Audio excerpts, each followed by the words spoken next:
This tutorial has been a long time coming. Thank you so much for holding on. You know, watching all 9 seasons of Below Deck takes a lot of time. In all seriousness, I found a way to code up a granular synthesizer in Gen with codebox and with a for loop.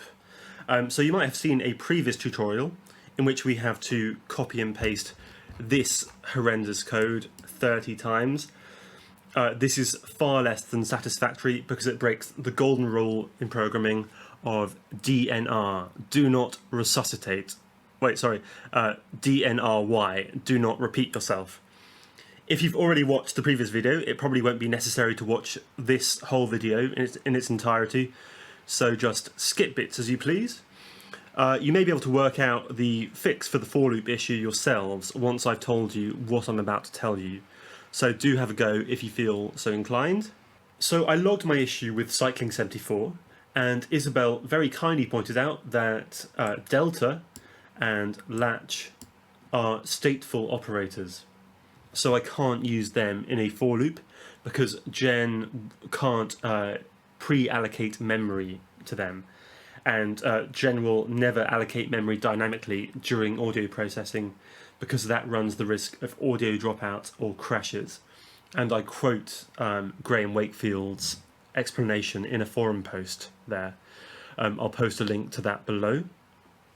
So there are 2 workarounds. The first I basically just covered in the previous tutorial, and the second requires creating our own Delta and Latch objects with the aid of a data operator, and that's exactly what we're going to be doing now. So I think for the sake of the people who haven't watched the previous tutorial, we'll start from scratch. So I'll go off this and I'll hit Control-N to create a new patch, and I'll zoom in a little bit. So I need an easy DAC, a live.gain, and a gen tilde patcher, and I'll just connect that to there, and those up like that. Now I'll go into the gen patch, zoom in a little bit. We don't need that, so we need a code box, and I want this to have 2 outlets, so I'll just say out1, out2, out2 equals in1. Okay, and then I'll just go down here and connect that up to there, and I need an out2, so I'll connect that up like that, and then I'll go into the main patch and just connect that right outlet into the right inlet of live.gain. Okay, so we're all ready to start. Oh, and there's one more thing we need, which is the buffer, and I'll call my buffer just sample without any vowels, and I'll load a sample straight into it. So I'll just drag and drop this drums loop sample into the box, and in it goes, and if I double click you can see the sample.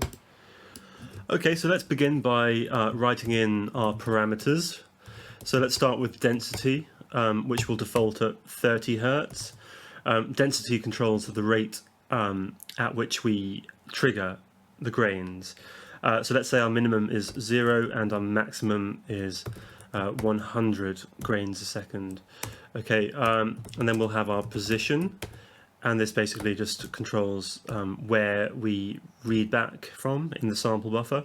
So that will be normalized between 0 and 1. And then we need our grain size, and this is the length of the grain in milliseconds. So we'll default to 200 milliseconds, and our minimum will be, sorry, a comma there. Our minimum will be 2 milliseconds, and our maximum will be half a second, 500 milliseconds. Okay, and we need our pitch. That's quite self-explanatory, so we'll default to 0, and our minimum will be minus 48 semitones, and our maximum will be plus 48 semitones, so 4 octaves, plus or minus. Okay, and then we need our spread, which is the random pitch deviation. That's going to be between 0 and 1. Then we need our spray, which is deviation in playback position, and again that's between 0 and 1. Then we need our stereo spread, so like the random position in the stereo field of each grain, and let's keep that at 1 to start with, but it will go between 0 and 1. Now let's declare our buffer, the sample buffer, so let's just give it the same name, so SMPL, and let's create a variable called voices, which determines how many grain voices we're going to have. Okay, now let's work on triggering these grains, and to do that I'll need a new variable which will be a phasor with the same frequency as the density, because the density determines the rate at which the grains are triggered, and we need to find out the exact moment where that value drops from 1 to 0. And to do that we'll use the delta object. So whenever that change in value is negative, so the delta of p is less than 0, that will return a 1 whenever the drop is 1. Okay, and then I think the best way to understand that is just to observe what's going on in the main patch. So I'll change this in1 to p, so we'll observe p, and we'll go back into the main patch. I'll take the volume all the way down and hook up a scope object, and I'll hook that gen patcher up to there, turn on the easy DAC, and let's just see what happens when we change the density.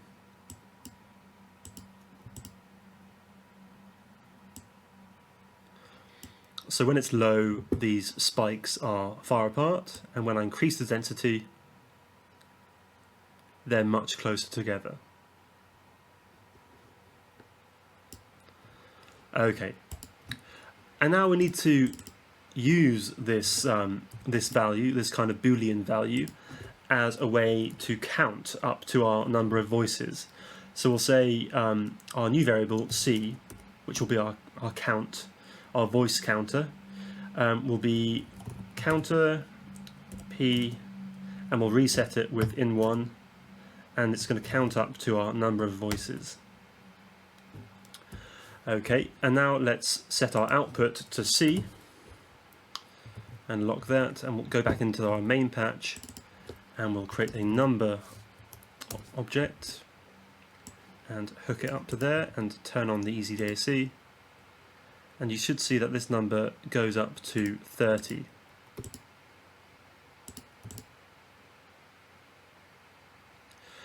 Well, it actually goes up to 29, but it starts from 0, so we've got 30 different triggers there. Now the way that this granular synthesizer is going to work is that we'll be using this variable c to trigger each of our grain voices, and every single sample will be looping through our grain voices, calculating a value to add to our combined left and right channels, and then in the end we'll just be dumping out those left and right channels, and that will be it. Okay, so let's open up our for loop, but first we need to declare two variables, out left and out right, and we'll just be setting those to 0. And we'll say for I equals 0, I is less than our number of voices, and then we'll say I plus equals 1. We can't do I plus plus because gen expr doesn't recognize that command. Okay, so in here we'll need to calculate a value for our amplitude. Let's just set that to 0 for the time being, and we'll be calculating a value for our sample, so for whatever we read from our sample buffer. So for the time being, let's set that to 0, and then we'll have a value which is basically the amplitude and the sample value multiplied together. So that's just amp times samp, and then we'll have some method to pan the grain in the stereo field. So we can say LR equals pan grain. I haven't written a pan function yet, but that will come later. And then we'll say out left plus equals L, and out right plus equals R, like that. And that's basically what our for loop will look like. Now here comes the slightly confusing part, the trigger. It's difficult as we can't use stateful operators like delta and latch. Delta would be really useful here, as we need to find the exact moment when the change in the equality check between our counter C and our instance number I is equal to 1. So to get round this, we need to use a data operator. A data operator is similar to the buffer, but it's not shared outside the gen patcher. And for each grain voice, we'll need to store the previous equality check in a buffer, and then we'll get our trigger whenever the difference between the current equality check and the previous equality check is equal to 1. So we'll just declare up here two variables. So we'll have our current equality check, and that's just C equals I, and our previous check, let's just call that 0 for the time being, and then our trigger is what happens when our current check minus our previous check is equal to 1.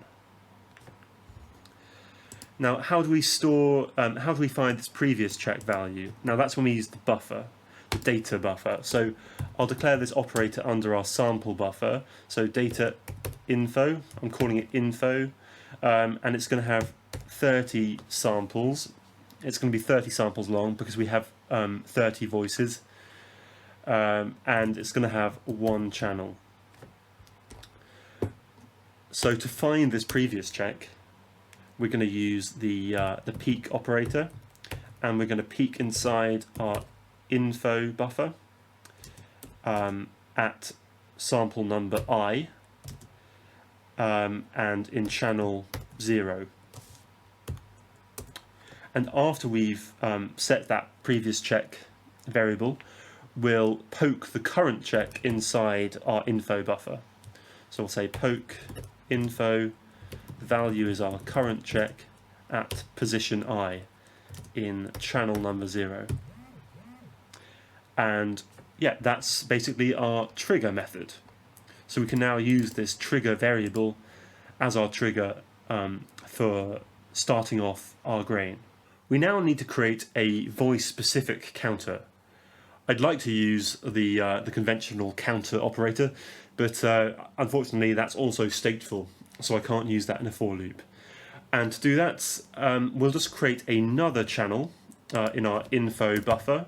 So I'll change that to 2, and I'll declare a new variable called count, and that's going to be whatever's inside that info buffer at position I in channel number 1. And then I'll say whenever I receive a trigger, I'll reset the count to 0, and if I don't receive that trigger, the count will be the count plus 1. And finally, I'll just poke that count back into our buffer. So the value I'm poking is count at position I in channel number 1.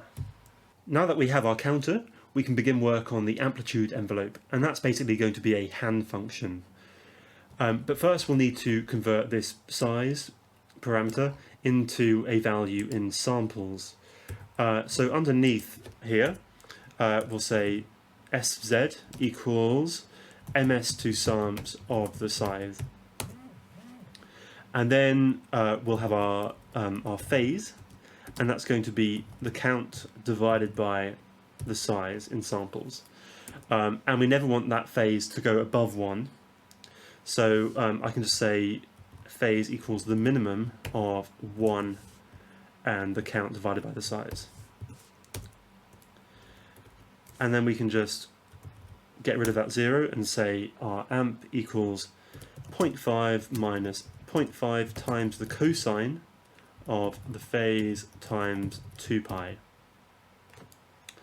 Okay, now let's just comment this out and say L equals amp, R equals amp, and down here let's say out 1, out 2 equals out left, out right, and we can now lock that and go into the main patch.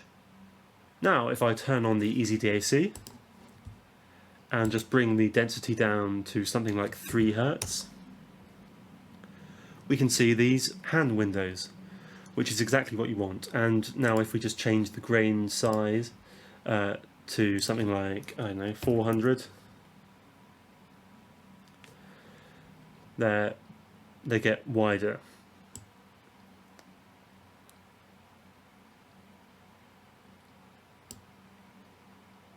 Yep, so everything's working as it should. If we change the size parameter when one of our grains is already playing, we'll get discontinuities in the waveform. In other words, clicks. And we don't want that. In the previous tutorial, we would have done something like this. Size equals latch size trigger. And that gets rid of the problem.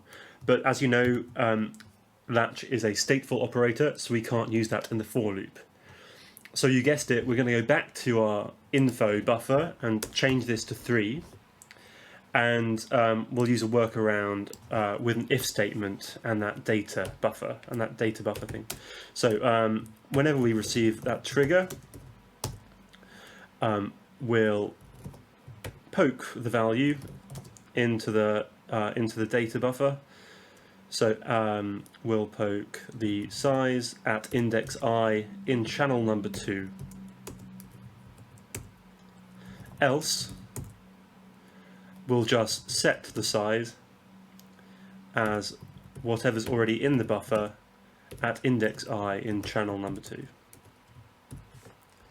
We'll be using this method where we would have used latch in the previous tutorial. Now let's work on what is arguably the most important variable, SMP, and this is just going to be reading through this sample buffer. And to read through buffers, we can use the peek operator, and we'll be peeking into the sample buffer at an index of what I'm going to call Playhead in channel number 0. And I can set the index mode to samples. I'll set the interpolation mode to cubic, and the bound mode to wrap. Oops, okay. Now let's just declare a variable called Playhead, and that's just going to be the start position plus our count multiplied by a grain pitch. So I can now declare this start position variable, and that's just going to be our position parameter, which we have up here, multiplied by the number of samples in our sample buffer. So position multiplied by the dim of our sample buffer. If you want to test this, you actually can now. First we just need to just set the pitch to something like 1, and then we'll say L equals grain and right equals grain, and then you can just go into the main patch and test that if you need to. Let's now get our pitch variable functioning.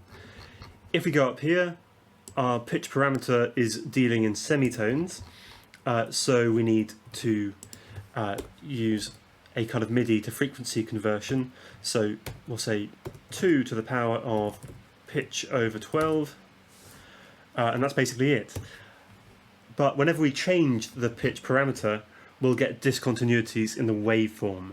So we'll have to use a similar workaround to what we used for the size. So I'll change this info buffer to a 4-channel buffer, and I'll go down here and say if we get the trigger, we'll write into info at position I. Sorry, we need to put the value first, so we'll put pitch at position I in channel number 3.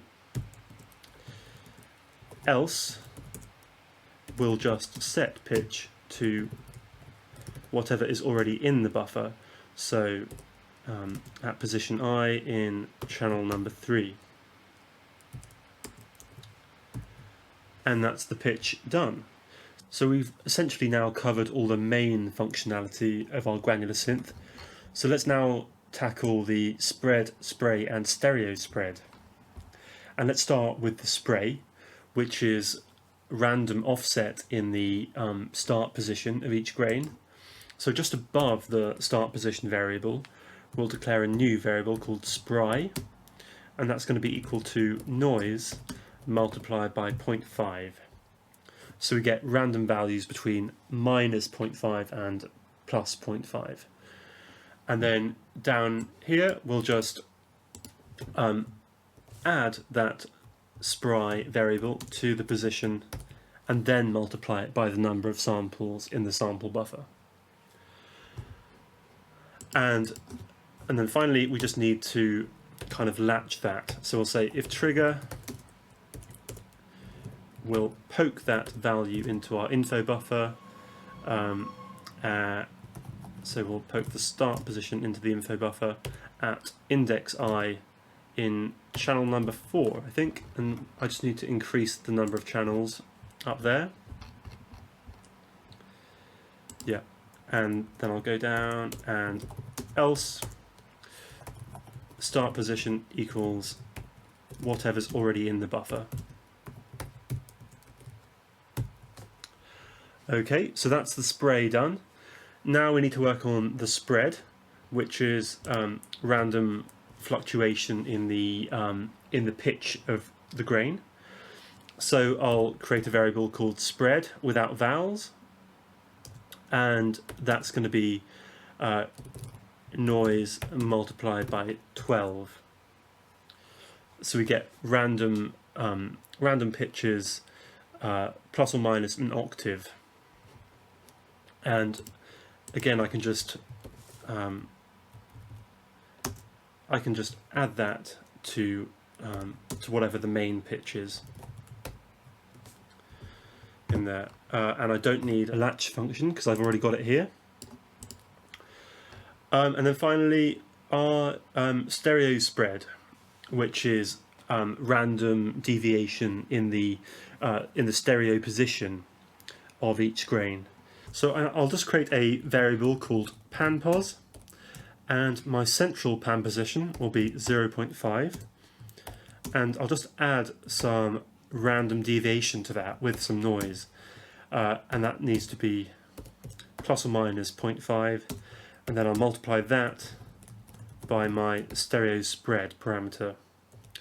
And that reminds me, I haven't actually multiplied the spread and the spry by spread and spray. So here I'll just put times spread, and here I'll multiply that by my spray parameter. Okay, so now I need to create my latch function for this. So the usual thing, I'll poke that into the info,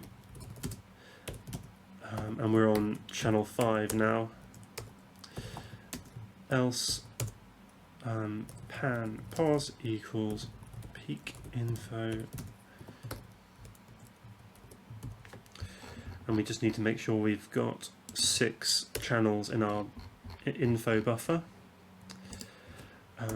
Now I need a pan left and a pan right, and this pan left will be the square root of 1 minus the pan position, and pan right is the square root of pan pos.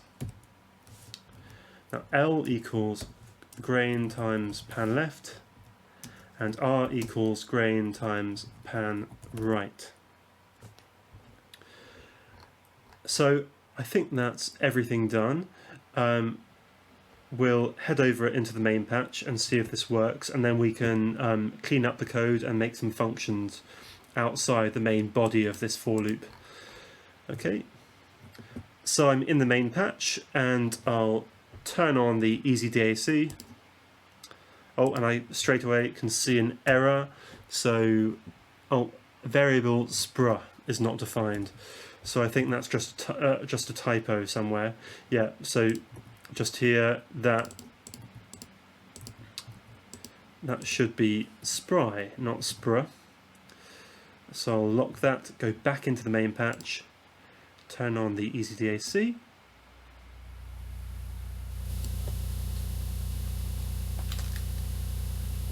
And that is sounding much better. So I'll just test everything now.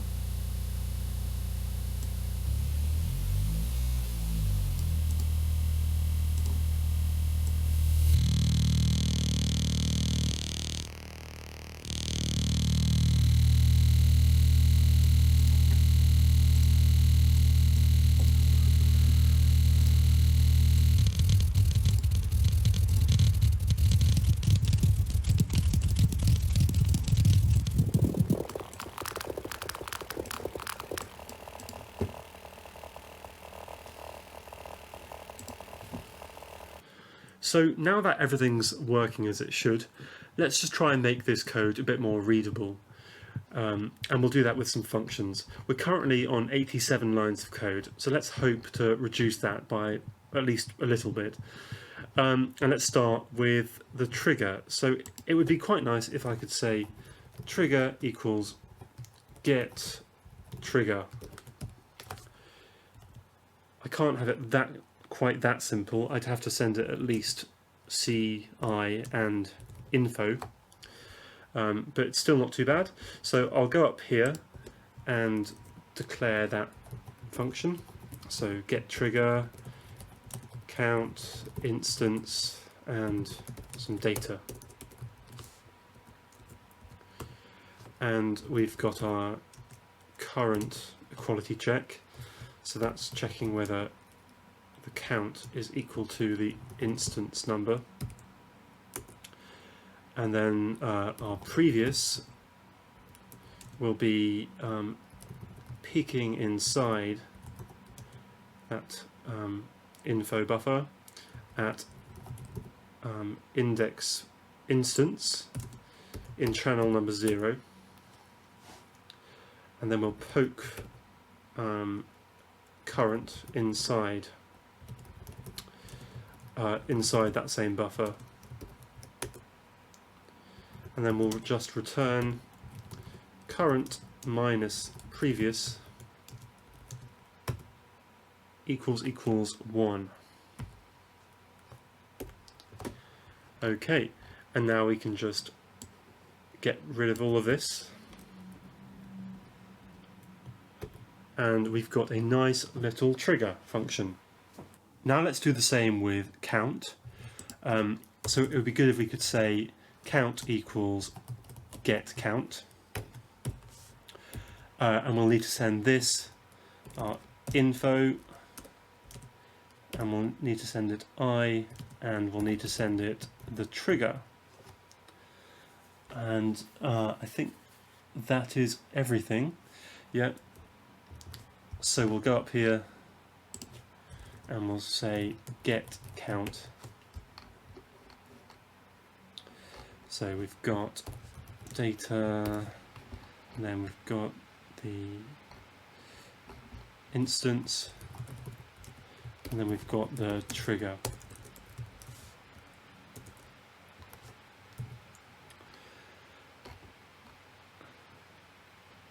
So I'll just copy and paste all that.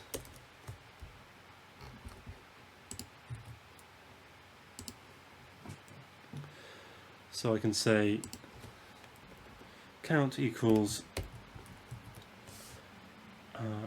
whatever's in that buffer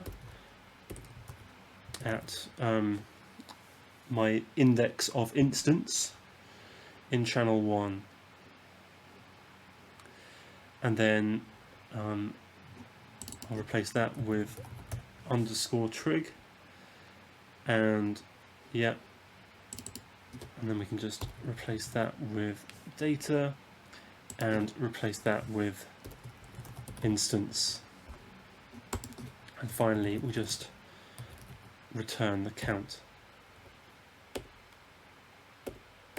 So this function is returning a value, and it's also writing a value into the buffer. Now let's work on creating our own latch function. We've got quite a few of these if-else statements taking up space, so it would be really good to get rid of those. And we can't name it latch. We've got to give it a slightly different name, but a sensible one. So let's call it latchy. And we'll feed this the trigger, we'll feed it a value, we need to feed it the info buffer, an instance number for the index, and a channel number. And I think that's everything. So we can start off by saying our final value, let's say val equals val, and then if we receive that trigger, we'll poke into our info buffer our value. So we can just say val at instance in channel else val is equal to peak data at instance in that channel.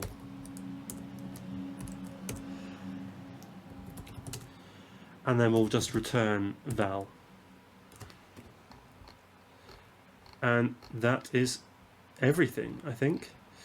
So now we can just go about removing these if-else statements. So let's write it underneath. Size equals latchy trigger. Let's send it that first size, and then we've got info I, and the channel number is 2. Now we can just delete that. So that clears up a lot of space. And I'll just go through the other ones and with the same thing.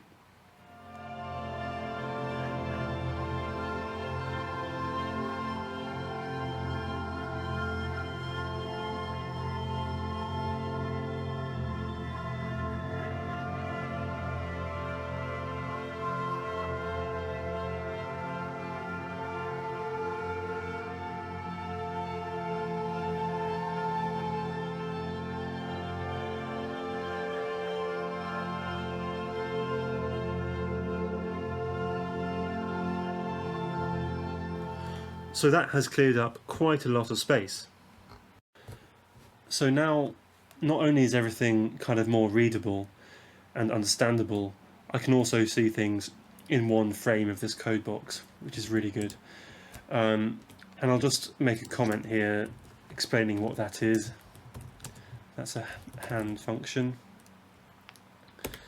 Okay, and I've got my spread, my pitch, my spray, my start position, my playhead, and then I'm reading through that. Okay, and then so I haven't done this pan function yet. So our pan function is going to return 2 values, and we're going to send it the grain and the stereo spread, And we'll also need to send it the trigger, the info buffer, the instance number I, and the channel number, which is number 5. And yeah, that is everything. So I'll just copy and paste that, put it up there, and open up a function, and I'll just cut and paste all of this.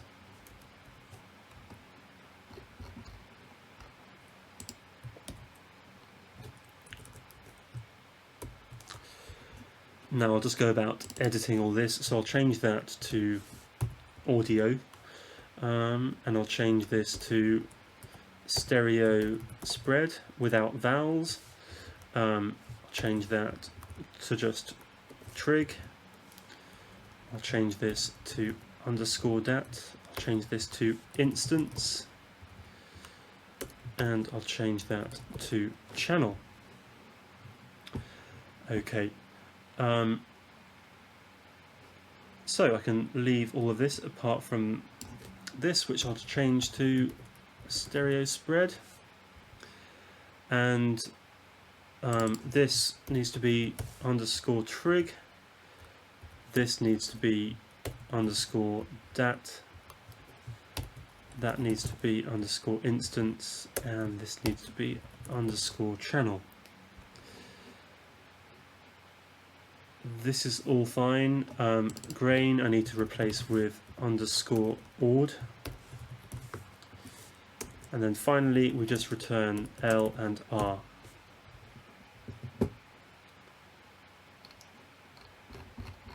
And if I lock the patch, hopefully I won't see any errors. Nope, no errors.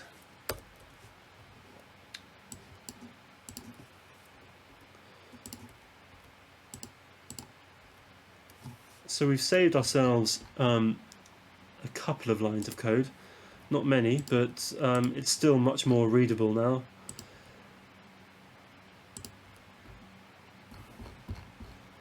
So 81 lines of code for a 30 voice granular synthesizer. It's not too bad. So let's go into the main patch and see if everything is still working. So it appears that everything is working as it should, which is really cool. One of the bad things about this is that the CPU does go really high on this. There's no muting of instances, which like saves CPU. So this may be more of an academic exercise than something which we use and reuse in all our patches. But you know, if you find yourself in a position where you want a granular synth within one gen patch, then you could use this, which is quite cool. And you could even like use this to make your own plugins with Juice or something. So I hope it has been useful for some of you. Thanks for watching, and hopefully I'll see you again soon. Thanks very much. Bye.